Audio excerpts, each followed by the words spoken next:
ركز في الاسم ده كويس. العقيد إسماعيل شيرين آخر وزير حربية في عهد الملك، وكان ليه دور مهم في قضية مهمة بنحتفل بيها كل يوم 19 مارس من كل عام. بنحتفل بالذكرى دي، وهي ذكرى عودة طابة لأحضان المصريين في يوم 19 مارس من عام 1989.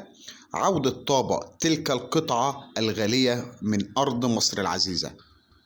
وفي هذا اليوم نتذكر هذا الرجل صاحب شهادة للتاريخ في تلك القضية الهامة. هو العقيد إسماعيل شيرين آخر وزير حربية في عهد الملكية المصرية. الأمير إسماعيل شيرين من مواليد محافظة الإسكندرية في يوم 17 أكتوبر من عام 1920، وهو أمير من أمراء أسرة محمد علي وواحد من أحفاده. ووالدته ابنة عم الملك فؤاد الأول ملك مصر والسودان سابقا. وتزوج العقيد إسماعيل شيرين من الأميرة فوزية أخت الملك فاروق عام 1949، وذلك بعد أن تم الطلاق بينها وبين شاه إيران، وأنجب منها حسين ونادية. وتزوجت فيما بعد من الفنان يوسف شعبان. اشتغل إسماعيل شيرين وعمل درس الاقتصاد وعمل في البنك الأهلي، ثم سكرتير في مجلس الوزراء. حصل على البكالوريا وانتدب للعمل في وزارة الدفاع كضابط اتصال. اختير إسماعيل شيرين عضو في الوفد الخاص بالمباحثات الهدنة بين مصر وإسرائيل التي وقعت في روديدس بعد حرب 48. ثم أنعم عليه الملك فاروق برتبة بكباشي ثم رتبة قائم مقام. دور إسماعيل شيرين الهام في قضية طابة.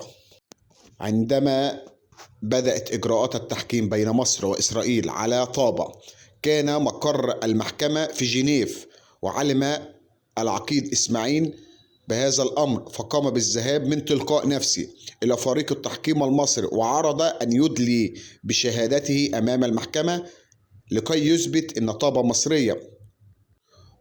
وكان ملخص الشهادة الخاصة بالعقيد إسماعيل شيرين قائد الكتيبة المصرية في طابة أن يدلي في أوراقه وخطاباته الرسمية التي كان يرسلها إلى زوجته وأسرته من طابة ووالدته، والردود على تلك الخطابات أرسلت له في مدينة طابة، وإن الختم الخاص بالبريد والطوابع تؤكد ذلك. رحب فريق العمل بتلك القضية وقبلت بها المحكمة، وأدلى بشهادته التي زادت من قناعة المحكمة بأحقية مصر في تلك قطعة الأرض الغالية التي هي طابة. ولكن هذا الموقف كان له أثر إيجابي في تلك القضية، وهو موقف شهادة العقيد إسماعيل شيرين آخر وزير حربية في عهد الملكية المصرية.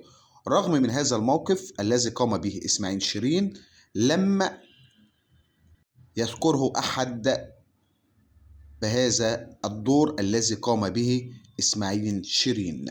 شكرا العقيد إسماعيل شيرين، شكرا لكل من خدم تراب هذا الوطن. وتوفي العقيد إسماعيل شيرين في يوم 14 يونيو من عام 1994 رحمه الله.